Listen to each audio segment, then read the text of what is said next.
langsung dari Marlis Cafe kawasan bisnis SCBD Jakarta. Smart FM mempersembahkan Smart Evening with Rosie. Smart Evening with Rosie, program bincang eksklusif yang memberi pencerahan, kearifan, dan inspirasi bagi kemajuan Indonesia. Smart Listener, kita sambut pemandu acara kita, Rosiana Silalahi.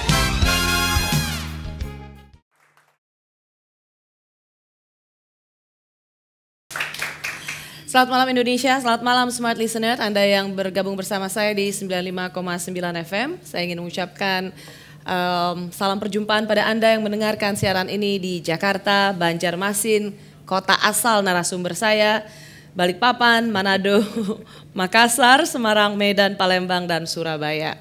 Malam hari ini kita akan bicara, tentu bagi Anda yang mengikuti Twitter saya, kita akan bicara soal Lapas Cebongan, gerombolan bersenjata, dan wibawa negara atau kewibawaan negara. Bagi Anda yang mendengarkan siaran ini di Radio Smart FM, Anda juga dapat mendengarkan siarannya di Indovision Channel 507, Nux Radio, streaming di www.radiosmartfm.com, dan live video streaming di www.jackcity.com. Bagi Anda yang ingin bertanya nantinya dengan narasumber saya, silakan follow Twitter saya Rosie Silalahi dengan hashtag Smart FM, atau Anda juga bisa telepon di Marli Cafe di tempat ini di 021 5296 1199. Saya ulang ya, 021 5296 1199, atau silakan SMS Smart FM di 0812 111 2959. 0812 111 2959. Ya, Smart Listener, hari ini dan beberapa hari yang lalu kita dikejutkan oleh sebuah peristiwa di mana ini melengkapi apa yang disebut dengan main hakim sendiri. Jadi kalau dulu main hakim sendiri dimulai dari kelas yang paling misalnya bawah, pencopet, digebukin massa. Malam hari kemarin kita dengar bahwa ada tindakan main hakim sendiri yang sudah benar-benar mengguncangkan rasa kemanusiaan dan di luar batas kemanusiaan, begitu banyak orang mengatakan. Kalau kita lihat banyak harian, misalnya Kompas selama 3 hari ini pertaruhan wibawa hukum, lalu kemarin Indonesia dalam keadaan bahaya, dan hari ini wibawa negara harus dikembalikan. Jadi malam hari ini saya rasa sangat berkompeten rasanya kalau saya berbicara dengan seorang yang selama ini ikut disibukkan dengan peristiwa besar ini, karena terjadinya pembunuhan itu berada di wilayah kekuasaannya. Anda semua yang sudah datang di Marli Cafe ini, mari kita berikan tepuk tangan yang meriah untuk Wakil Menteri Hukum dan HAM, Profesor Dr. Denny Indrayana. Mas Denny, selamat malam. Malam, Rosi. Saya tadi sebelum siaran, saya tanya dulu sebenarnya sama Mas Denny. Waktu pertama kali dengar kabar ini, Pak Wamen mau melaporkan kejadian terjadi penembakan 31 peluru dan seluruh fakta-fakta yang mengerikan itu, apa sebenarnya yang reaksi pertama Pak Wamen? Pertama kaget. Sebagai seorang manusia, seorang pejabat kaget negara. karena nggak dia tidak membayangkan subuh-subuh dapat laporan semacam itu, walaupun sangat mungkin terjadi ya. Dalam artian ada laporan subuh pasti kan penting sekali. Oh, langsung dilaporkan saat itu juga ya, kan kejadiannya 1:30 malam. Saya terimanya jam 5-an. Jadi memang setelah ya. Dan pertama kaget, ya kedua mungkin campur aduk antara marah dan ini pasti harus segera ditangani karena dampaknya luar biasa memang. Luar biasa. Tapi sebelum itu Mas Denny, saya harus memberikan dulu apresiasi kepada Kementerian Hukum dan HAM. Pada saat konferensi pers Menteri Hukum dan HAM Pak Amir Samsudin, Mas Denny juga ada ya waktu itu ya, ketika memberikan keterangan pers pada publik, terlebih dahulu juga mengatakan permohonan maaf karena memang anak buah atau pada waktu itu staf atau para sipir yang berada di lapas tidak mampu melindungi atau tidak cukup kuat untuk menghindar dari peristiwa itu. Saya cukup appreciate karena Memang Kementerian Hukum dan HAM telah mengatakan permohonan maaf sebelumnya. Nah, tapi pertanyaannya begini, Mas Denny, kalau kita runut dari awal, Kalapasnya itu sebenarnya sudah agak kaget atau cemas. Kenapa tiba-tiba ada pemindahan tahanan dari Polda ke Lapas Cebongan? Iya. Itu hanya sekedar internal saja, apa sebenarnya sudah ada laporan nggak ke atasannya? Kenapa ini tiba-tiba tahanan yang memang cukup kontroversi dan bisa membuat akses yang lebih besar dipindahkan ke lapas? Apakah ada SOP pelaporan kepada atasan yang lebih tinggi? Saya berkomunikasi dengan Kalapas. Saya tanya detailnya bagaimana. Dia pada saat diserahkan 11 tahanan, termasuk 4 yang kemudian menjadi korban tragedi ini, itu sedang ada acara di kantor wilayah, tidak di lapas. Itu hari Jumat pagi, lebih kurang jam 10 begitu. Dan setelah dilihat dari detail tahanan yang diserahkan, sipir kemudian melaporkan, Pak, ini ada 4 yang harus kita, kira-kira bahasa saya nih ya, dialog mereka kan saya tidak, detailnya mungkin tidak pasti begitu, tapi kira-kira harus menjadi perhatian gitu.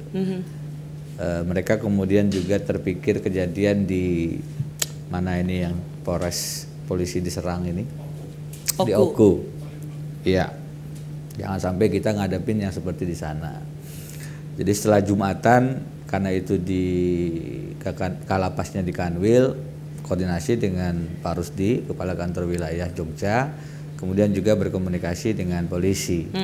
Minta pengamanan sebenarnya? Meminta agar ini diantisipasi bersama, agar tidak terjadi hal-hal yang tidak diinginkan, kira-kira begitulah. Karena semua aware bahwa tahanan ini punya inilah, ada kekhususan yang sangat negatif lah. Ada kemungkinan yang sebaiknya diantisipasi. Sehingga inisiatif untuk kemudian melaporkan kepada Kepala Kantor Wilayah dilakukan, diambil jalan untuk mengkoordinasikan keamanan dengan kepolisian.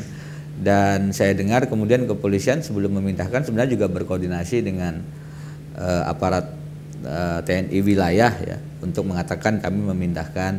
Jadi koordinasi antar institusi ini berjalan sebenarnya. Antara polisi memindahkan ke tahanan kemudian mengkonfirmasi oke, tolong dibantu pengamanan. Polisi sendiri saya dengar mengatakan pada saat sebelum memindahkan juga berkoordinasi, kami akan pindahkan ini dengan aparat TNI. Entoh terjadi, ya ini tragedi yang sangat kita sayangkan. Kok bisa sih? Apanya yang kok bisa? Kok bisa sampai terjadi penyerangan, masuk ke dalam lapas, pembunuhan secara brutal 31 peluru ke sebuah lembaga perlindungan negara? Ada introspeksi yang harus dilakukan di lapas sendiri. Memang pengamanan kami itu lebih ke dalam untuk menjaga agar tidak terjadi masalah keamanan ketertiban di dalam lapas. Ya. Ini kan kaitannya dengan napi kan. Kalau di dalam udah dikunci malam-malam itu jam 6 tuh sudah harus di dalam sel, sehingga nggak ada yang di luar, sehingga pengamanan ke sana. Tetapi kalau serangan dari luar itu nggak pernah diantisipasi. Memang sipir kami itu pelatihannya bukan ke arah sana. Artinya kalau itu ada dari luar, maka mereka ya bekerja sama dengan kepolisian. Pertanyaannya, kecewa nggak dengan polisi yang memang memindahkan tahanan yang panas dalam tanda kutip ke lapas, tapi sudah minta permintaan bantuan, tapi juga ternyata tidak ada backup bantuan yang memadai? Kalapas mengatakan setelah berkoordinasi ia akan ada pengamanan tertutup. Jadi sampai Kalapas kemudian meninggalkan lembaga pemasyarakatan itu komunikasinya pengamanannya tertutup. Tentu kita bisa mengevaluasi apakah ini cukup atau tidak. Atau itu tidak terjadi, karena kalau ada pengamanan dari polisi mau tertutup terbuka, tentu kan ini nggak akan terjadi. Mas saya belum mendapat konfirmasi apakah terjadi atau tidak, tetapi disampaikan pengamanannya Pak Kalapas pengamanannya tertutup. Bahwasannya kemudian terjadi semacam ini artinya pengamanannya tidak cukup. Bukan tidak cukup, nggak ada. Iya tadi kalau ternyata pengamanannya betul-betul tertutup, tidak cukup dalam artian tidak bisa mengantisipasi. Kalau ternyata tidak ada, ya itu lebih parah lagi. Saya bukan yang sedang menyelidiki di lapangan sehingga tidak bisa menyimpulkan apakah ini nggak ada atau betul tertutup sebagaimana yang disampaikan kepolisian. Ini kan proses sedang berjalan. Karena gini Mas Denny, kalau misalnya polisi mengatakan ini ada pengamanan tertutup, alangkah lemahnya polisi kita sudah mengatakan ada pengamanan tertutup tapi ini bisa terjadi. Itu valid, statement itu valid. Artinya di kami sendiri kemudian juga selain mengatakan, tadi saya belum selesai. Di internal kami, pengamanan kami ini kalau dibandingkan dengan ya saya misalnya mengunjungi beberapa lapas di Australia, di Singapura, di Hong Kong, di Belanda, ya pengamanannya berlapis. Sehingga sisi pengamanan kami tentu juga perlu dievaluasi. Tetapi bahwasanya kalau itu dari luar keamanan ketertiban itu adalah keamanan ketertiban kepolisian, itu juga yang saya sedang sampaikan bahwa titik tertentu sipir kami memang tidak dilatih untuk menghadapi serangan selevel ini gitu. Sehingga ya kalau ini mau dievaluasi, kami akan evaluasi pengamanan lapas rutan kami. Walaupun saya tidak membayangkan kami akan punya kemampuan menghadapi serangan semacam ini, karena berarti nanti sipir kami jadi mungkin punya kemampuan selevel tentara barangkali atau orang-orang yang terlatih seperti tentara. Karena yang masuk kayak tentara ya. Ini kan latihan, saya udah tahu dia bakal nanya begitu. Kan kalau saya bukan orang yang dilatih secara tentara, tapi saya tanya ke beberapa teman yang punya background tentara ya. Ini latihan-latihan militer yang bisa melakukan semacam ini, belum tentu tentara. Oke, kita akan bicara itu ya nanti Mas Denny. Kita juga tengah mencoba untuk menghubungi Ketua Komnas HAM yang berada di Yogyakarta. Kami akan kembali lagi setelah pesan-pesan berikut ini. Smart Listener, kembali Anda ikuti Smart Evening with Rosie. Terima kasih Smart Listener, Anda masih bersama saya dan saya bersama Wakil Menteri Hukum dan HAM Bapak Denny Indrayana. Sebelum saya menyapa narasumber saya yang sudah ada di ujung telepon, saya mau tanya satu pertanyaan dulu. Mas Denny setuju nggak kalau penyerangan yang terjadi di Lapas Cebongan ini adalah serangan yang terencana, sistematis dan profesional? Terencana, sistematisnya iya. Profesionalnya sih ada catatan. Maksud saya begini, saya membayangkan seandainya saya ingin melakukan hal semacam ini gitu ya. Harusnya bisa lebih rapi. Secara insting saya kemarin bicara dengan teman-teman itu song-song peluru kalau bisa saya kumpulin deh. Jangan ada yang tersisa. Jadi kalau tadi bicara dari sisi profesionalitas, saya sih ingin tidak meninggalkan jejak gitu. Kalau mungkin itu tertanam di dinding dan biarin aja selongsong, saya nggak ngerti. Saya secara teknik ketentaraan tidak paham apakah kalau itu harus juga ngumpulin pelurunya Mas gitu. Sehingga jadi ibaratnya kalau ini dibilang profesional kenapa jorok gitu ya? Sampai meninggalkan bukti. Saya mau kira-kira begitulah. Saya mau mau menyapa dulu narasumber saya di ujung telepon yang berada di Yogyakarta, Ibu Siti Nurlaila. Beliau adalah Ketua Komnas HAM yang melakukan investigasi di lapangan. Selamat malam Mbak Lela. Selamat malam Mbak Rita. Mbak Lela bisa suaranya agak keras sedikit ya Mbak.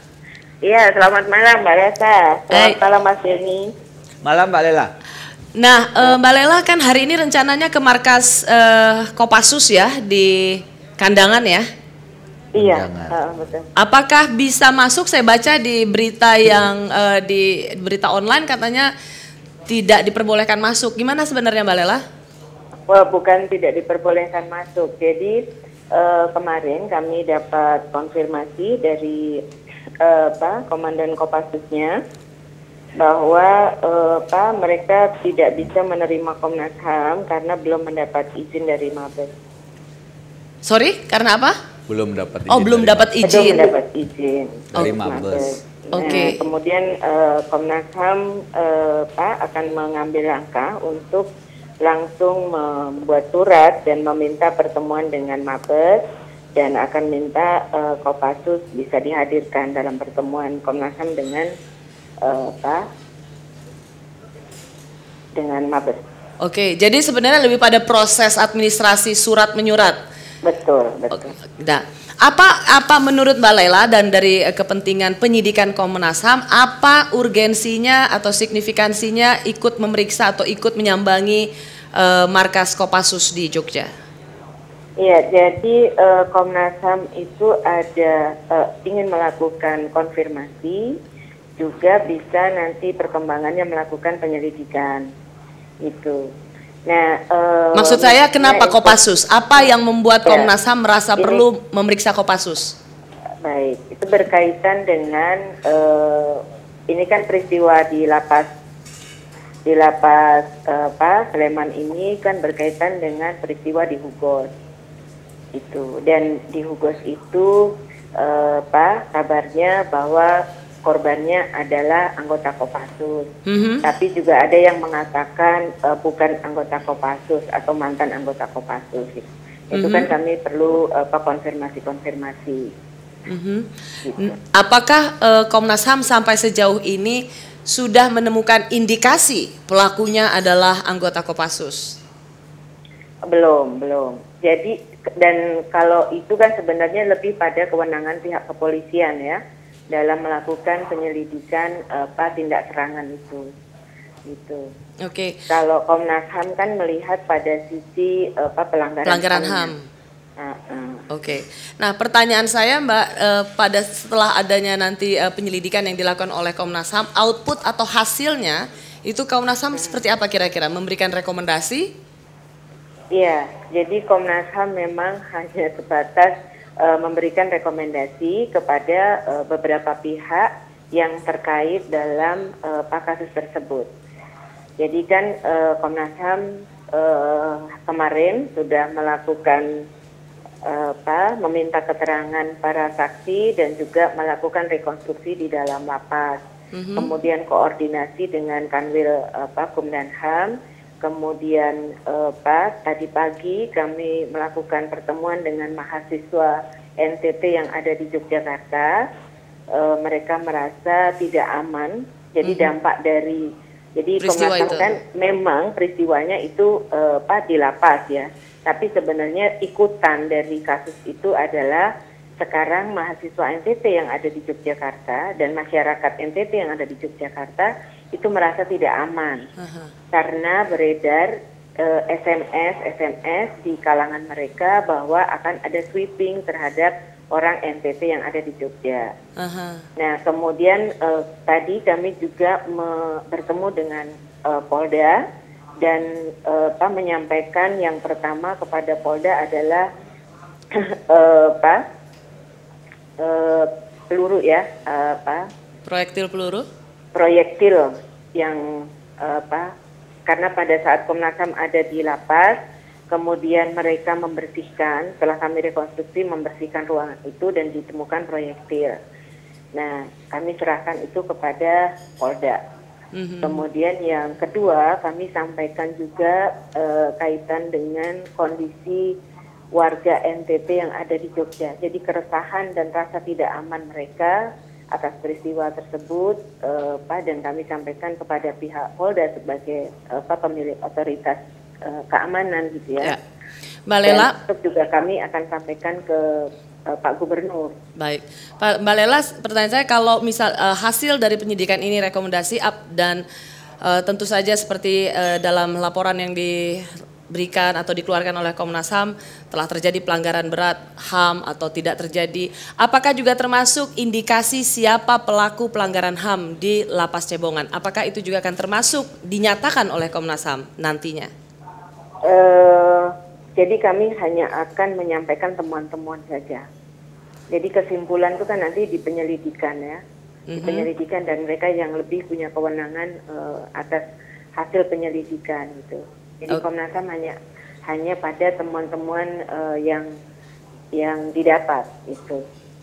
Tanpa memberikan indikasi pelanggaran berat, pelanggaran HAM yang terjadi di Lapas Cebongan itu dilakukan oleh siapa atau institusi apa, itu tidak akan dikeluarkan dalam laporan Komnas HAM. Kan dari hasil itu kan semua nanti dianalisa, Mbak. Dari analisa itu nanti sangat bergantung dari temuan kami nanti secara keseluruhan di lapangan. Oke, baik. Ini kan masih belum selesai ya, seluruh temuannya belum. Baik, Mbak Lela, terima kasih banyak. Selamat bertugas, selamat malam. Sama-sama, makasih, selamat malam. Nah, Mas Denny, satu pertanyaan sebelum kita break. Pertanyaan saya adalah, ini apakah dilakukan oleh Kopassus? Begini, untuk mengatakan tidak oleh Kopassus, sebagaimana yang Pangdam Diponegoro katakan, Usman Hamid kemarin di TV One mengatakan prematur. Dia mengatakan ini pasti Kopassus. Saya bilang, Usman, kalau bukti tidak ada, hanya analisa dugaan dan karena berangkat dari di Hugos itu yang terbunuh anggota Kopassus. Jadi motif ya, berangkat dari motif. Mengatakan ini pasti Kopassus juga prematur, saya bilang. Maka yang bisa memastikan siapa pelakunya ini ya kalau dari sisi hukum alat bukti, dan itulah kemudian tantangan terberatnya pada sekarang polisi ya. Tapi saya pernah dengar kalau nggak salah Mas Denny katakan memang indikasi kuat mengarah pada anggota Kopassus tapi disersi. Benar nggak Mas Denny pernah bilang itu? Saya nggak mengatakan begitu, mungkin didengar oleh publik seperti itu. Tapi saya katakan begini, kalau Mas bagaimana kalau ada yang menduga ini Kopassus? Saya katakan kalau orang menduga ya tidak ada yang bisa melarang. Apalagi kalau meruntut dari logika peristiwa kejadian. Sebelumnya ada kejadian di Hugos, ada anggota Kopassus yang dibunuh, kemudian yang dibawa ke lapas, dan 4 orang yang menjadi korban ini adalah orang yang disangka adalah pembunuh yang di Hugos itu. Sehingga ini adalah alur logik yang wajar. Tapi memastikan bahwa ini adalah Kopassus hanya berdasarkan motif yang dibangun itu juga tidak cukup. Itulah sulitnya proses hukum. Harus ada 2 alat bukti yang sangat kuat. Apalagi ini perkara pidana, ada prinsip beyond reasonable doubt, tidak boleh ada keraguan sedikit pun. Tantangannya di situ. Iya, meskipun memang diuji betul ya kewibawaan negara, bagaimana mereka yang berada dalam perlindungan negara tapi justru bisa diserang dan terjadi penyerangan secara brutal. Ini tes case betul buat pemerintah. Saya akan bicara lagi dengan Mas Denny saat lagi. Juga nanti saya ingin dengar komentar dari imparsial mengenai kasus ini. Smart listeners, tetaplah bersama Smart Evening with Rosie. Smart Listener, kembali Anda ikuti Smart Evening with Rosie. Smart Listener bersama saya dan masih ada Wamen Humkam Bapak Denny Indrayana. Saya mau ke Al-Araf dulu, ia adalah Direktur Imparsial. Hari ini saya dengar rapat ya bersama teman-teman aktivis dan ingin mengumpulkan tokoh-tokoh untuk memberikan seruan terhadap ini. Saya sudah baca banyak hal tentang bagaimana teman-teman aktivis menyikapi soal ini. Tapi apa yang paling baru dari teman-teman aktivis? Ya, poin pertama adalah kawan-kawan menilai ini bukan peristiwa biasa dan satu peristiwa yang sangat amat serius bagi kehidupan demokrasi kita gitu ya. Dan dengan demikian sangat setuju ya kalau Kompas bilang ini Indonesia dalam keadaan bahaya gitu ya apabila kemudian peristiwa ini terus terjadi gitu ya. Dalam 1 bulan ada Oku, kemudian Yogyakarta, cepat sekali itu ya satu kondisi peristiwanya. Sehingga dalam peristiwa yang sangat serius tersebut kawan-kawan menilai sebenarnya pertama-tama Presiden harusnya tampil di depan publik. Maksudnya memberikan sikap pernyataan ya kepada publik bahwa pertama Presiden memastikan bahwa penuntasan kasus ini nggak selesai. Yang kedua Presiden turut berduka kepada keluarga korban.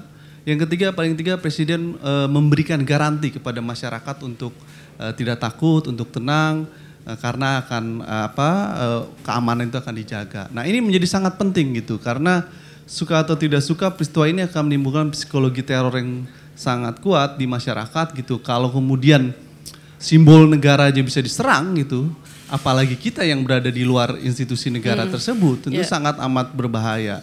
Sayangnya saya belum melihat sampai hari ini sikap politik Presiden atas persoalan ini. Mungkin ada staf khusus ataupun saya apresiasi lah ya, Bung Denny dan Menteri Hukum sudah dan HAM. mengatakan sih sebenarnya ini penyerangan terhadap kewibawaan negara. Persis, tapi kita membutuhkan leader di sini, ya kan? Inilah saatnya leader hadir, leadershipnya terlihat hari ini. Sebenarnya kita tidak melihat hal itu terlihat gitu oleh Presiden kita gitu. Nah, ini yang disayangkan oleh kawan-kawan, satu poin ya. Kedua gitu ya, kami menilai bahwa peristiwa ini gitu ya, satu proses perencanaan yang sangat sistematis dan sangat terencana. Dan di sisi lain ada persoalan. Kita sepakat ada sistematis, terencana, profesional. Anda sepakat nggak dengan kata profesional? Ya mungkin dilakukan oleh orang yang profesional, tetapi bisa jadi benar dikatakan oleh Pak Denny tadi bahwa agak sedikit kotor gitu. Kalau misalkan pengen bunuh cukup pakai belati gitu, nggak usah pakai pelongsong udah mati itu kan. Tapi persoalannya justru itu juga menimbulkan pertanyaan, apakah dengan menggunakan 31 peluru itu ada pesan yang ingin disampaikan kepada publik gitu ya terkait dengan persoalan ini, yang kita harus bisa ungkap kalau 17 itu nanti ketangkap gitu ya. Apakah ini sebatas pesan, hanya sebatas balas dendam ataukah ada lebih dari itu gitu ya terkait dengan peristiwa ini. Nah, kalau lebih dari itu apa yang bisa jadi pesan? Hanya akan bisa terjawab kalau kita bisa menangkap 17 itu ya kan. Tapi paling tidak realitasnya dengan 31 peluru disasarkan ke 4 orang itu dan disaksikan oleh 30 ya Bung Denny. Dan hari ini Koran Tempo menyebutkan para napi disuruh tepuk tangan, dipaksa gitu ya ketika pembunuhan itu dilakukan. Itu kan sebenarnya ada satu kondisi yang sangat biadab ya, dan ada satu pesan, saya nggak tahu ya pesan kepada siapa terkait dengan teror kondisi itu. Tapi kita hanya akan bisa mengetahui kalau 17 itu ketangkap. Namun yang paling penting apa yang disampaikan oleh kawan-kawan adalah kami ragu gitu ya, kasus ini bisa terbongkar kalau hanya disandarkan kepada kepolisian. Ragu karena polisi yang menyelidiki. Ya, karena sedari awal tadi kalau kita lihat kronologisnya, ini di level kepolisian saja takut kan. Ya. Dari dimulai Polres sebenarnya dari pemindahan tahanan dari tahanan Polda ke dari Polres lapas, kemudian itu ke Polda dilempar ke lapas. Itu artinya di satu sisi dia takut akan gini kejadian Mas Al-Araf. Jadi gini, ibaratnya gini Mas Denny, gimana misalnya Kalapas bilang minta dong perlindungan di lapas kami, dia aja kita pindahin dari tempat kita, gimana kita mau melindungin situ? Itu kan logikanya. Jadi dibilang mau pengamanan tertutup kek, pengamanan gak tertutup kek, uang tahanannya aja dipindahin dari tempatnya mereka karena takut. Ya psikologi takutnya saya rasa wajar ya pasca peristiwa Oku, tetapi menjadi sangat tidak wajar ketika institusi negara seperti kepolisian takut. Ini artinya negara kan. Al-Araf, saya mau bilang begini, bahwa sebenarnya sudah ada sinyal ya dengan mereka takut. Saya yakin sudah ada sinyal bahwa tahanan itu akan berhadapan dengan kami. Nggak mungkin polisi hanya berdasarkan Oku, tapi pasti mereka tuh sudah mendapat kiriman pesan tahanan ini akan gua garap gitu. Rosi harusnya jadi penyelidiknya udah bisa masing-masing. Kepala bin. Tapi Mbak Rosi, dari poin itu adalah kita bisa sampaikan, ini nggak bisa hanya dengan standar normal melalui institusi kepolisian.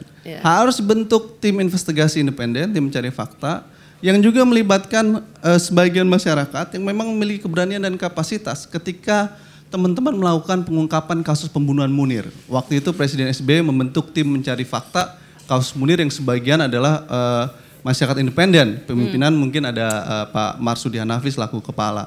Hanya dengan jalan itu saya rasa itu akan bisa dilakukan secara lebih baik penuntasan kasus ini gitu. Ya, jadi memang keraguannya pada polisi ya, keraguannya pada satu performa polisi dan apakah polisi berani mengungkapkan. Jadi tidak saja pada kapasitas orang ke institusi polisi, tapi juga pada keberanian polisi ya. Iya, makanya kita membutuhkan langkah presiden konkret. Oke lah presiden belum ngambil sikap, tetapi kalau misalkan nanti ngambil sikap, kami berharap presiden ngambil sikap untuk membentuk tim pencari fakta dalam kasus ini dan melibatkan banyak pihak.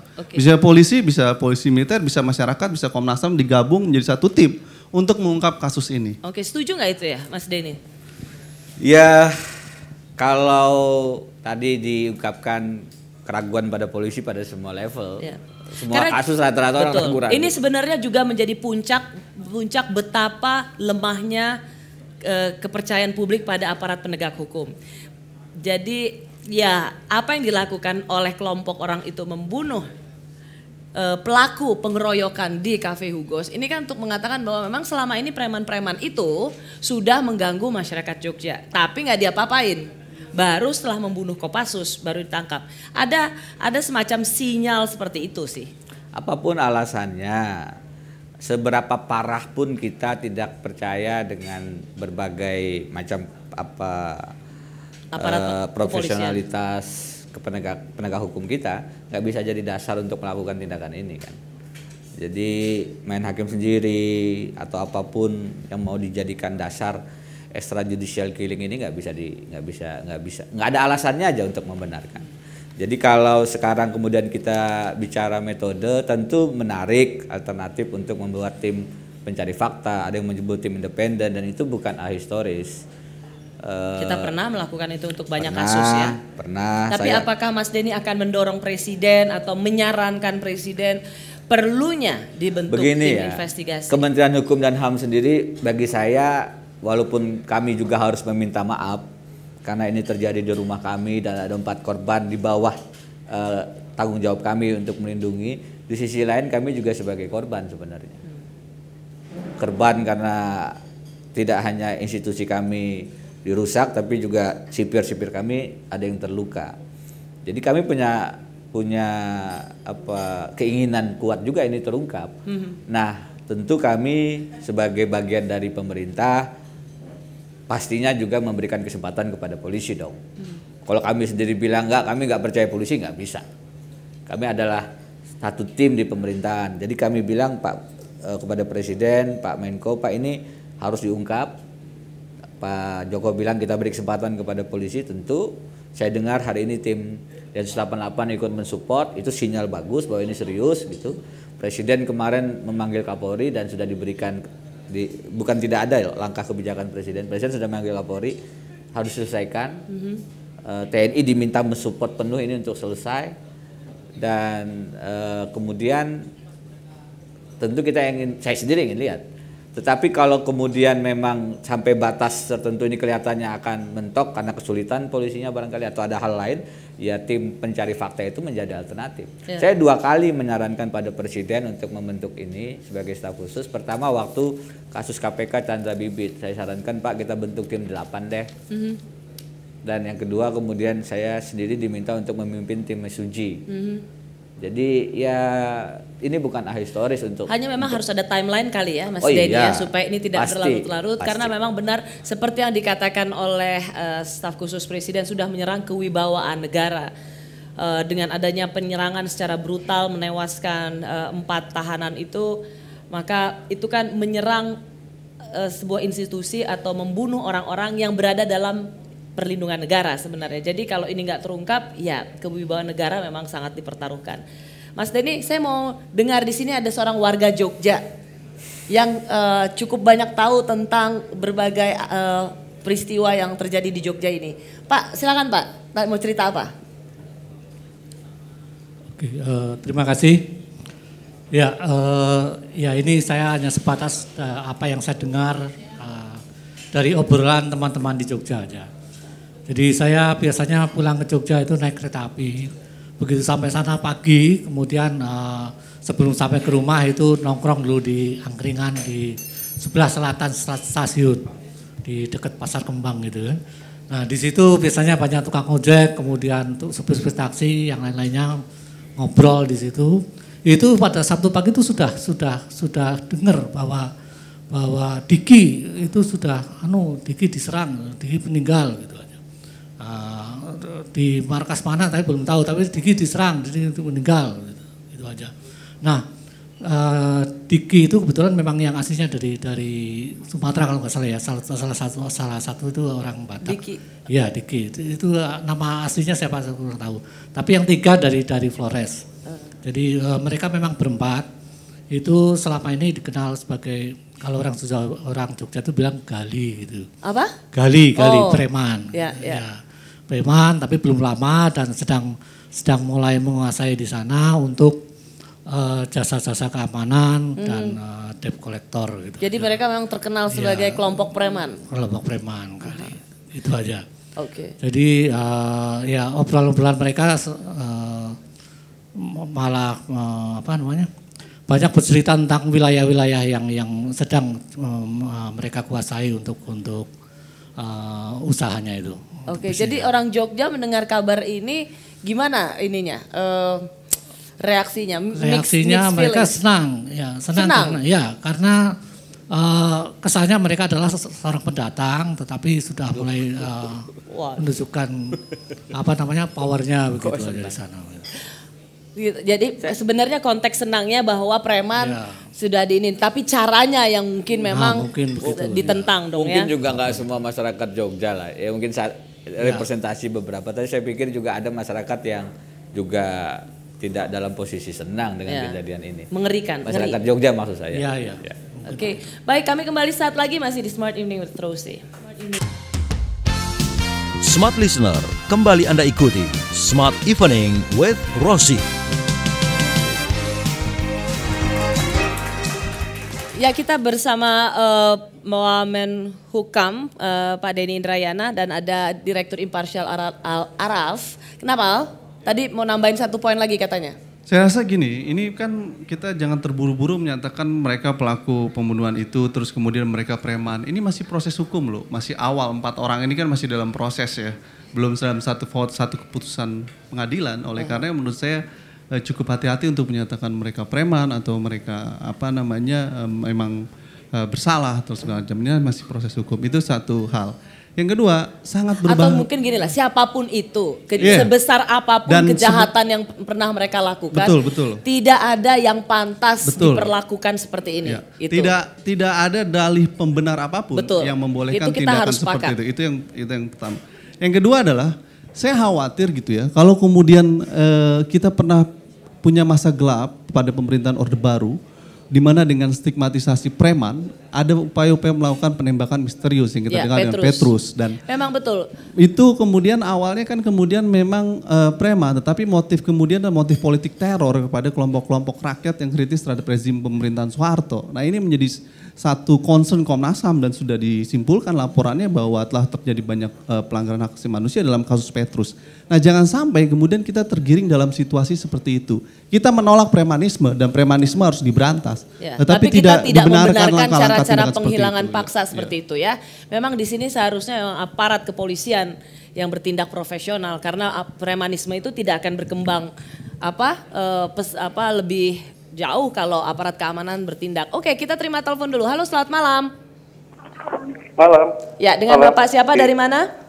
Dengan Andi, Mbak. Oke, dari mana Pak? Saya lagi di daerah Guntur nih. Oke, Jakarta ya. Jakarta, enggak, boleh dari sudut pandang lain sedikit di luar ini. Saya cuma melihat begini, saya sangat setuju dengan Kompas 3 hari mengangkat ini, saya setuju sekali karena memang penting benar.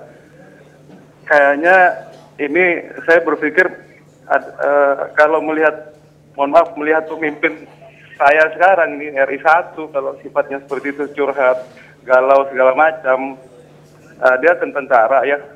Lalu jenderal-jenderalnya juga Pangap, semua Kapolri segala macam. Tidak ada yang membanggakan saya gitu loh. Jadi nggak tahu nih Pak Denny kan di istana ya, dia banyak tahu dan Pak Denny, Mas Denny saya senang sekali dulu waktu jadi pengamat jauh lebih bagus, tapi sekarang juga bagus Mas, berjalan sendiri dengan konsepnya gitu, dengan integritasnya Mas Denny gitu loh. Jadi saya cuma bilang, saya terbuka aja, saya juga cuma baca koran dan TV ini persaingan antara tentara dan polisi. Oke, Anda mau mengatakan bahwa ini simple, ini memang pertengkaran antara tentara sama polisi gitu ya? Ya, pasti udah tahu lah, saya bilang di lapangan tuh, sorry, kalau polisi yang biasa-biasa itu bisa beli Avanza, tapi tentara yang palang-palang itu nggak bisa beli apa-apa. 2 minggu aja udah habis uangnya tuh. Oke, iya. Dan dia nggak ada perang sekarang gitu. Oke, tapi saya rasa saya mau bilang begini, saya cukup mengenal Pak Wamen nih. Saya rasa Ya memang ada bedanya ketika jadi pengamat dengan sekarang jadi pembantu presiden. Tentu sebagai seorang staf khusus, dulu dimulai dengan staf khusus, dengan jadi wakil menteri nggak mungkin seperti pengamat lagi kan. Pasti juga akan dapat kritik. Tapi kalau integritas saya masih tahu lah Mas Denny ini. Ya setuju Mas Denny sangat masih berusaha menyesuaikan dirinya. Tapi saya setuju masih tetap dia berjuang sendiri. Saya lihatnya begitu. Oke, ya terima kasih ya Mas Andi ya. Jadi ini simple kok, ini memang keributan antara tentara dan polisi.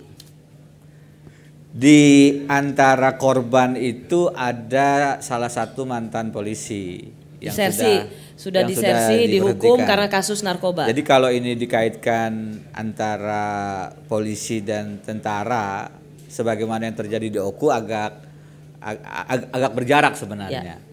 Tetapi memang eskalasi yang sekarang muncul, beberapa insiden yang terjadi tentu harus diseriusi untuk selesai. Kita nggak bisa punya kondisi di mana tentara dan polisi kemudian dalam posisi yang bersitegang. Oke. Saya mau masuk ke Twitter dulu ya. Ini ada pertanyaan yang lucu nih. Aduh, mana tadi ya? Pertanyaan lucu soal CCTV. Bukankah Pak Wamen katanya mau menyambungkan CCTV lapas dengan kantornya Wamen. Yang ini nggak kesambung ya ke ruangan Pak Wamen ya? Yang enggak. Tidak semua bisa. Ada 550 UPT, unit pelaksana tugas lapas rutan. Tentu tidak bisa semua tersambung secara online ke ruang kerja kementerian. Kita memilih beberapa yang memang penting langsung. Untuk jadi ini nggak termasuk ya? Ini nggak termasuk. Oke, Pak Mas Denny, dia ada pertanyaan dari Dharma Jauhardin. Apakah lapas nggak pernah ada emergency alarm yang terintegrasi ke kepolisian? Itu yang kemarin sempat muncul dalam diskusi kami dengan Dirjen Pemasyarakatan, menjadi evaluasi kami. Penting kelihatannya kita ke depan punya semacam direct line, apakah itu alarm, apakah apapun yang kemudian bisa langsung connect ke aparat keamanan. PIN BB. Ya, tapi ada yang bertanya begini, Mas, itu kan kejadiannya sekian menit. Ada yang bilang 10-45 menit. Saya bilang, kenapa nggak ada telepon ke kepolisian? Saya tidak membayangkan sipir kami dalam posisi bisa melakukan itu, saya bilang. Jadi yang paling bisa memang semacam ini, semacam alarm. Itu gitu setuju ya, untuk next project memang penting ya, adanya alarm emergency kepolisian bahwa tengah terjadi situasi genting di lapas. Tapi memang yang ini persoalannya beda sih ya.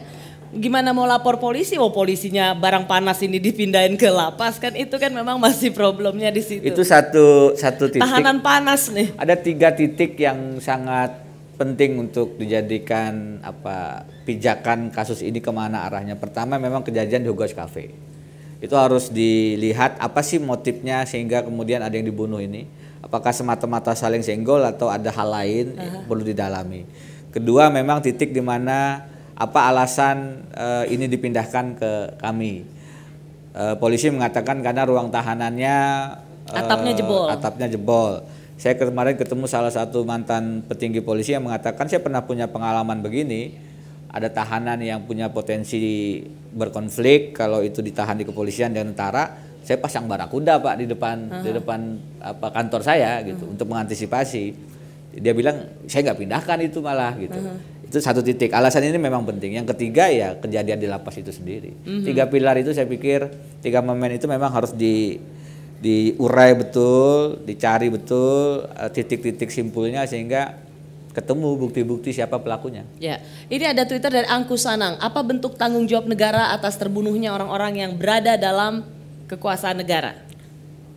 Mengungkap siapa yang melakukan ini itu yang paling utama. Di luar yang lain-lain yang harus dilakukan pasti ya. Artinya korban yang sekarang ada tentu keluarganya kami perhatikan dalam artian negara, kemudian juga sipir kami. Tapi yang paling penting adalah tanggung jawab mengungkap siapapun pelaku ini harus bertanggung jawab di hadapan hukum.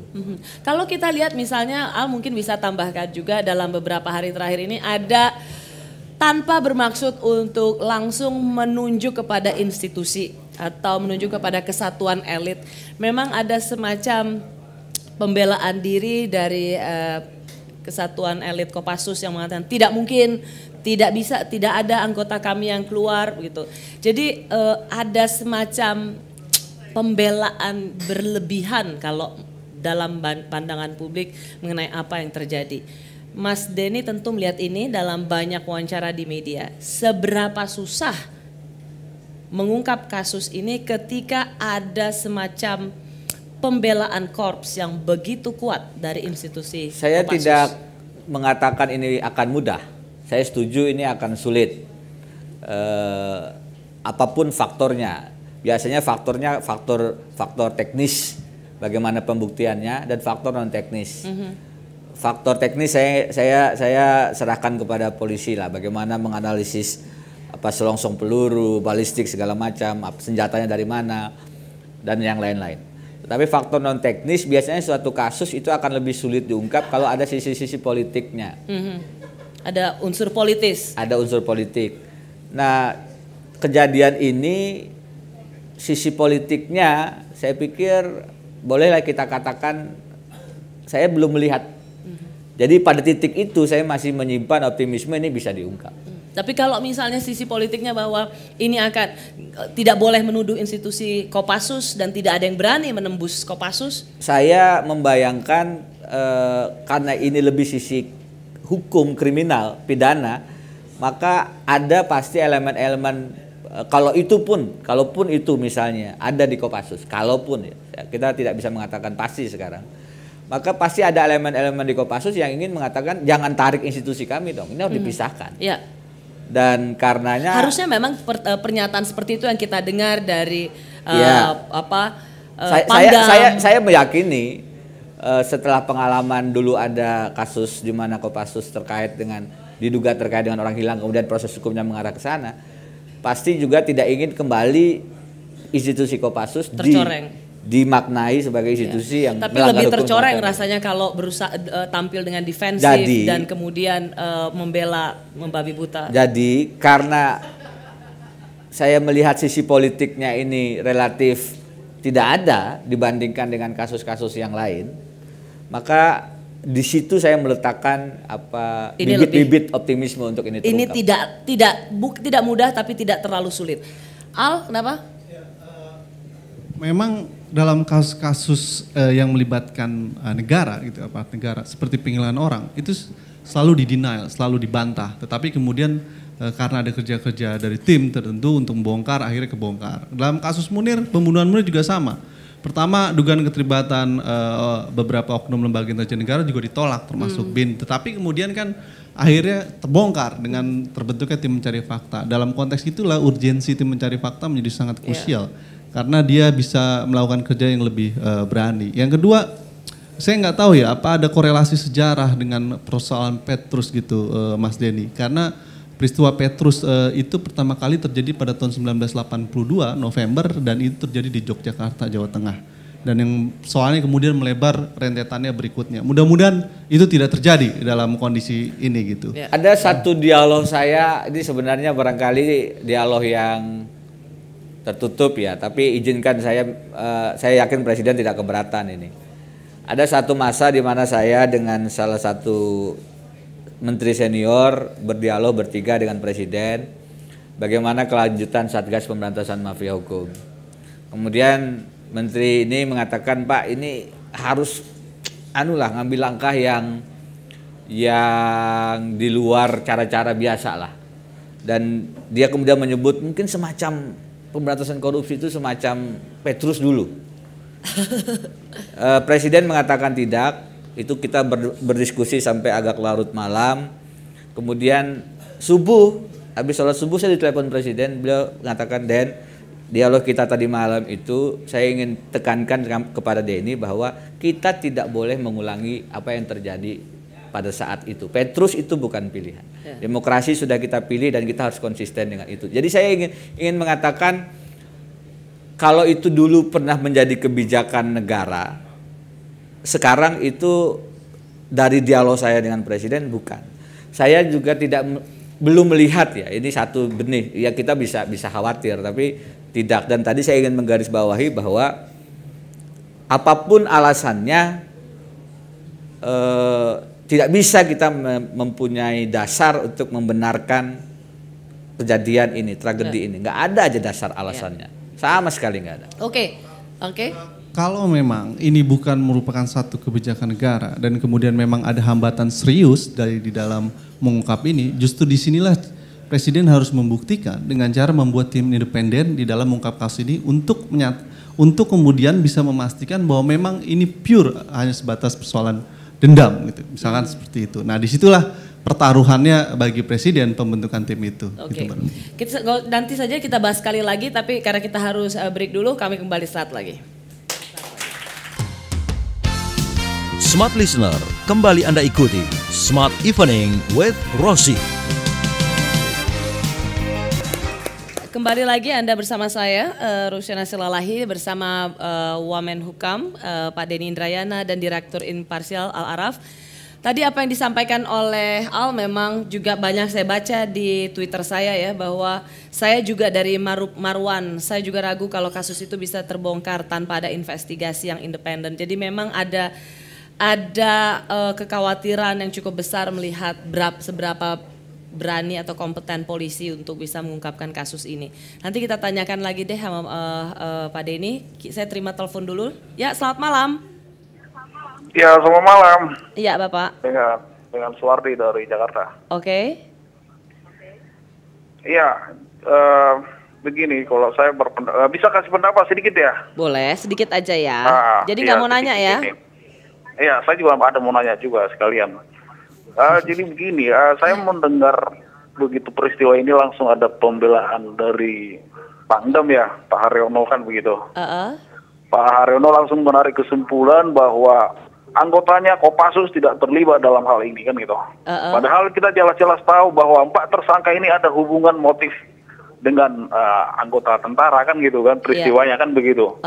Artinya wajar lah kalau kita punya alibi mengarah ke situ kan gitu ya. Itu yang pertama kita harus pegang kan gitu. Ya, bahwa Anda mengatakan ada motif lah ya. Iya, ada motif di situ. Jadi kalau ngambil kesimpulan begitu itu terkesan langsung berasa pembelaan korps. Karena ini tentara ini kan perlu juga kita harus kritisi lah sedikit ya. Langsung membela korps itu nggak fair. Kita sebaiknya kan seorang Pangdam harus menyatakan kita serahkan ke proses hukum lah, jangan langsung membela korps kan gitu. Padahal dugaan itu sangat kuat untuk tentara kan gitu kan. Iya. Sekarang itu pertanyaan Bapak apa? Pahami. Begini, saya ingin menanyakan ke Pak Denny ya sekalian supaya Pak Denny harus berusaha untuk mengungkap kasus ini dan harus terang-terangnya diungkap. Dan bagaimana usaha Pak Denny itu aja. Oke, ya ini tuh pertanyaannya. Gimana biar usaha ya? Cukup keras nggak Pak Denny ini mendorong persoalan ini dipecahkan? Terima kasih ya Pak. Iya, karena ada sedikit lagi nih Mbak Rosi. Karena pernyataan Pak Pangdam ini dengan bilang gerombolan bersenjata di Jogja ini juga perlu disikapi. Itu kan tidak baik, tidak etis itu. Kita jadi meresahkan mendengar pernyataan seorang Pangdam begitu kan gitu. Oke, ya. Oke, ditangkap pesannya Pak ya. Iya, makasih Mbak. Terima kasih. Memang ini bisa dipecahkan nggak sih? Tadi saya bilang saya ada satu titik di mana melihat ini dibanding kasus-kasus lain yang karena tidak secara terpecahkan. Politis ini tidak punya beban politik. Saya menggantungkan harapan optimisme saya di situ. Tapi menjawab apa yang tadi dikomentarin, Pangdam langsung mengatakan tidak, serahkan pada proses hukum. Saya ingin fair juga mengatakan ini pasti Kopassus juga harus dengan dukungan bukti yang kuat sehingga juga kembalikan pada proses hukum. Bukan berarti kita kemudian sama-sama prematur mengatakan ini pasti Kopassus atau pasti tidak Kopassus. Saya tahu bahwa proses hukum pasti takes time, makan waktu, harus ada proses pencarian bukti, tapi ya itu harus dijalanin. Nah, kita ingin lebih cepat. Ada keraguan dengan polisi. Ya. Tadi kita ngobrol ya Mas Denny ya, bahwa polisi bisa membongkar kasus teroris bom Bali itu dalam tempo 1 bulan. Lebih kurang lah ya kan? Lebih kurang. Harusnya kasus yang begitu kompleks saja bisa diselesaikan lebih kurang dalam 1 bulan. Ini harusnya bisa lebih cepat. orang dekat saya yang saya tanya tentang ini mengatakan kalau ini betul dari kesatuan Kopassus, dia bilang ini nggak bisa terungkap. Satu argumentasi itu. Saya katakan saya nggak ingin ngomong Kopassus atau enggak deh, tetapi ini siapapun dia tidak punya alasan sekarang kami untuk menerima ini tidak terungkap. Nggak bisa aja. Siapapun itu siapapun ya. dia. Tapi memang sorry, kalau memang terbukti itu adalah anggota Kopassus, emang berani? Kenapa harus takut? Nggak boleh takut. Jadi takut di sini bukan pilihan aja. Saya membayangkan kalau ini dibiarkan, maka tidak hanya kemudian orang menangkap pesan bahwa hukum bisa apa ini istilahnya supaya nggak bisa dilecehkan begini, tetapi kita kemudian membuka ruang makin luas untuk terjadinya pembenaran atas perbuatan main hakim sendiri dan itu sekarang sudah mulai marak, akan semakin punya dampak luar biasa duplikasinya dengan kejadian ini. Karena memang kita harus cukup berhati-hati ya dengan situasi seperti ini. Betul, bayangkan di dalam di dalam gedung yang menjadi perlindungan negara aja bisa seperti itu, apalagi di luar kan, itu kan analoginya, nggak aman, nggak selamat. Orang siapapun itu, apakah itu penjahat, apakah itu orang baik, di dalam lapas itu kan kita bisa bilang sebuah bangunan perlindungan negara, itu aja udah nggak aman, bisa diberondong, apalagi ada yang di luar. Sebenarnya dalam logika yang lain justru kalau sudah di lapas lebih gampang untuk kerjain karena nggak bisa kemana-mana gitu, di luar malah dalam kondisi yang bisa lari. Jadi misalnya kalau kami sedang berusaha nangkap bandar yang di lapas, Pak Menteri bilang ya orangnya sudah di lapas lah, mau lari kemana juga. Jadi justru lebih dari sisi itu ada ketidakamanan bagi orang begitu masuk ke dalam lapas, artinya lebih gampang justru untuk ditarget. Ini yang kemudian menjadi concern kami juga agar pengamanan kami memang tadi perlu ditingkatkan dari sisi berbagai macam aspek, teknologinya, kemampuan sipirnya. Tapi saya juga tidak membayangkan sipir kami kemudian bisa menghadapi serangan-serangan sejenis ini. Tidak ingin sampai pada level itu juga. Itu benar ya, kesaksian mengatakan setelah penembakan disuruh tepuk tangan orang-orang. Jadi tahanan itu melihat berondong penembakan itu? Mereka melihat dan karenanya mulai besok akan ada konseling dari psikolog UGM kepada sipir kami. Dan memang suruh tepuk tangan ya Mas? Kalau itu saya baru membaca juga, teman-teman Komnas bicara dapat keterangan dari, saya tidak membayangkan ini kemarin-kemarin muncul karena mungkin masih ada rasa takut ya. Tetapi perlu diperdalam keterangan itu karena tentu saja itu satu permintaan yang juga sangat menyakitkan. Agak sakit jiwa sih sebenarnya abis nembak terus disuruh tepuk tangan. Ya seluruh rentetan ini kemudian memberondong mengambil putusan ini memang satu pilihan yang tidak normal. Oke. Ya kita akan ambil dari Al mau tambahin? Cuman aneh aja Mas Denny untuk yang statement di lapas lebih nggak aman gitu dibanding luar. Justru logiknya kan lapas nih simbol negara gitu ya. Artinya bukan begitu Al. Maksud saya pada saat orang ada di dalam dia tidak bisa lari, itu maksud saya.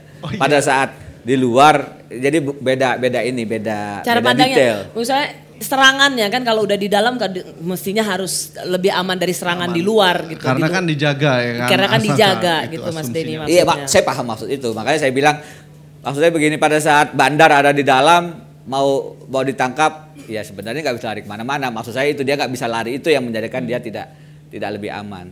Itu maksud saya poinnya. Oke, kita akan kembali lagi sesaat lagi. Smart Listener, kembali Anda ikuti Smart Evening with Rosie.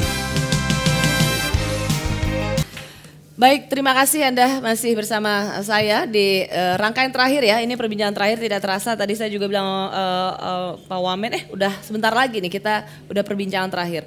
Tapi intinya begini ya, memang ada persoalan besar yang dihadapi dan saya senang dengan statementnya Mas Denny tadi, takut itu bukan pilihan. Oke, Twitternya siapa ini? Dari Mana? Oke, sebelum cari di situ saya coba lihat di BlackBerry. Mas Gunawan Muhammad juga mengikuti talk show ini melalui live tweet kita dan mengatakan semoga komitmen pemerintah bisa terbukti untuk menyelesaikan kasus ini. Dari Yogas 2404, berapa hari minggu target untuk mengungkap kasus ini? Selalu kalau pertanyaannya target waktu begini sulit untuk menjawab. Ya saya sering secara diplomatis mengatakan secepatnya gitu. Dan ini sudah hampir 1 minggu. Dulu waktu bom Bali lebih kurang 1 bulan polisi. Tentu kita berharap lebih cepat dari itu sih. Dan kalau lebih lama dari itu menjadi lebih valid kemudian bahwa ada yang ditutup-tutupi. Tuntutan ini dibentuk tim yang lebih Mas Denny, kira-kira indikator apa yang akan membuat Mas Denny menghadap Presiden dan mengatakan Bapak Presiden tampaknya kita harus membentuk tim investigasi? Indikator parameter seperti apa yang akan membuat Wamen menghadap Presiden? Ya menguatnya indikasi-indikasi kasus ini nggak terungkap karena berbagai macam, bisa jadi mungkin kesulitannya makin tinggi, kemudian komunikasi saya dengan teman-teman polisi kemudian mengatakan Mas ini kalau cuman kami nggak bisa gitu, sementara ini komunikasinya masih bisa. Jadi oke. Tapi kalau kemudian mulai ada komunikasi yang masuk mengatakan tolong bantu misalnya untuk mengungkapkan karena ini ternyata tidak semudah dibayangkan, ya kita harus bergandengan tangan. Saya bilang di Kompas beberapa saat yang lalu, Kementerian Hukum dan HAM full power, full support untuk ini terungkap. Dan Pak Joko Suyanto, Menko Polhukam sendiri sudah mengatakan ungkap ya kasus ini dan para saksi mata bicaralah, jangan takut begitu kan? Saya komunikasi terus dengan Pak Joko dan kami sama levelnya. Tidak ada pilihan ini dibiarkan menjadi ruang gelap, harus terang terungkap, pelakunya harus dapat dibawa ke proses hukum. Dari Ina Marwantina, kayak Pak Denny kayak di film ya kasusnya. Bagaimana dengan pernyataan ada kekuatan besar di balik kasus ini, Pak? Saya melihat ini kriminal biasa, dalam artian belum saya melihat indikasi sampai ke arah Petrus atau kekuatan-kekuatan yang tadi dibayangkan. Saya masih membayangkan ini kriminal murni, walaupun kriminal murni itu juga apakah ada kriminal tidak murni gitu ya. Tapi artinya menjadi lebih mungkin untuk diungkap pelakunya, dan karenanya saya lebih optimis sebenarnya. Kalau dengar omongannya Pak Wamen sih kayaknya kita optimis ya, memang mudah-mudahan aja seperti harapan banyak orang ini bisa terungkap. Biasanya yang begini-begini selalu ada juga yang tidak disampaikan kepada publik. Saya tahu misalnya beberapa teman, beberapa pimpinan yang saya ajak komunikasi mencoba melakukan komunikasi agar ya lebih mudah kemudian pengungkapan kasus. Saya memahami maksud itu, meski mencoba read between lines nih, karena saya tahu seperti di banyak wawancara Pangdam mengatakan tidak benar ada Kopassus terlibat. Makanya preman-preman jangan menyakiti rakyat. Nah, memang ada semacam selain pembelaan pada institusi atau korps Kopassus dalam hal ini, tapi juga ada semacam secara tidak langsung mengatakan bahwa lah itu yang mati preman loh. Yang mati preman, jadi sepertinya pantas. Itu yang harus kita bantah bersama, bahwa siapapun mereka, apapun yang mereka lakukan tidak pantas dan tidak dibolehkan untuk diperlakukan seperti itu. Nah, komunikasi itu Mas Denny, saya percaya bahwa harus ada juga jalinan komunikasi untuk berbicara dengan petinggi-petinggi militer supaya nggak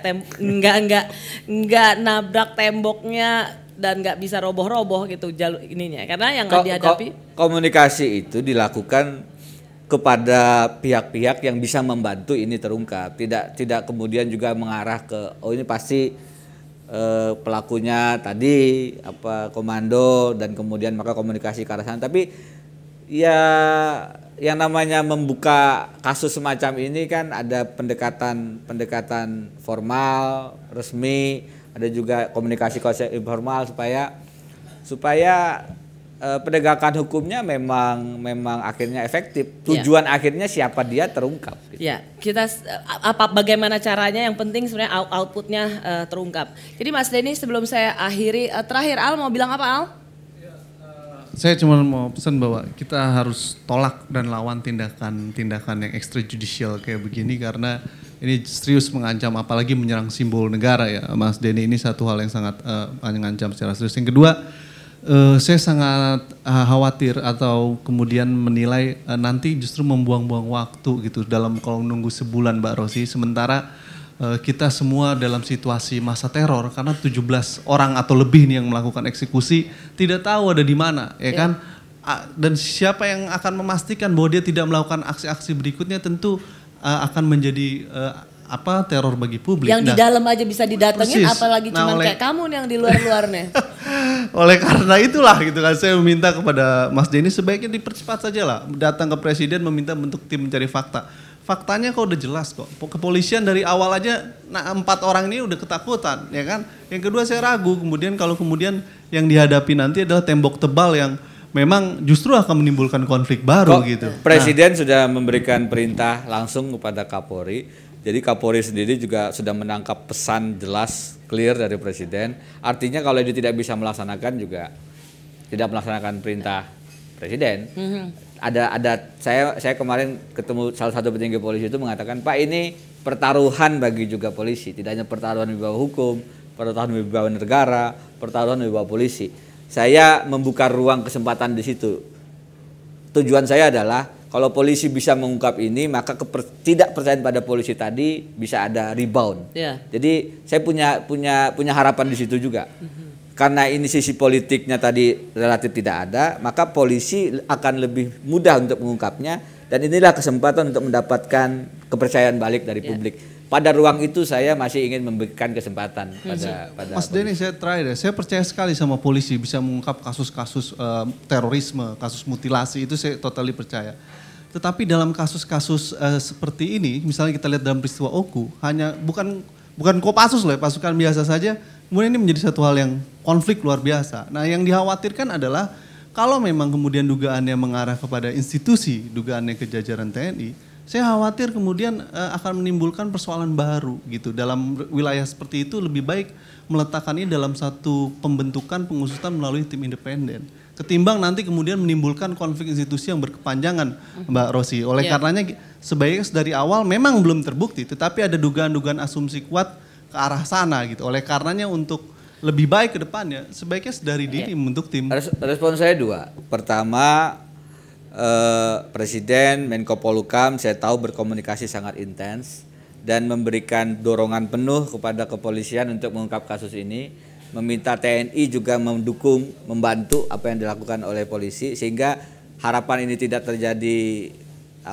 disharmoni antara polisi dan TNI sudah diantisipasi. Yang kedua tadi saya ingin menggunakan kesempatan dari tragedi ini untuk memberikan polisi kesempatan, ayo buktikan bisa, sehingga eufemisme tsunami pesimisme yang sekarang hadir di hadapan polisi bisa dibalik. Walaupun itu barangkali bagi sebagian kita terlalu jauh, tapi saya masih ingin memberi ruang itu. Ya.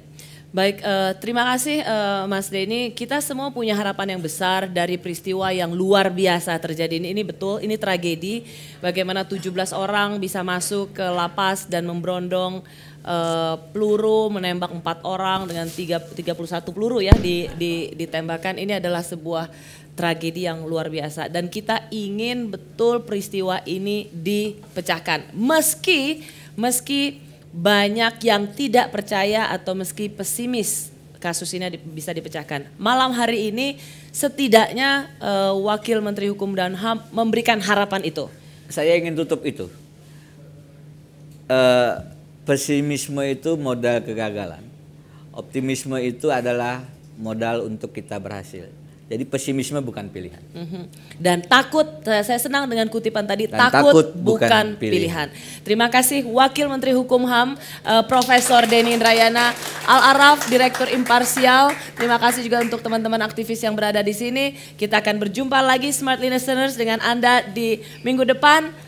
dengan narasumber yang tidak kalah istimewanya. Kasih tahu nggak ya? Oke, minggu depan aja. Tetap tune in di 95,9. Selamat malam. Telah kita simak bersama Smart Evening with Rosi, program bincang eksklusif yang memberi pencerahan, kearifan, dan inspirasi bagi kemajuan Indonesia. Sampai jumpa minggu depan.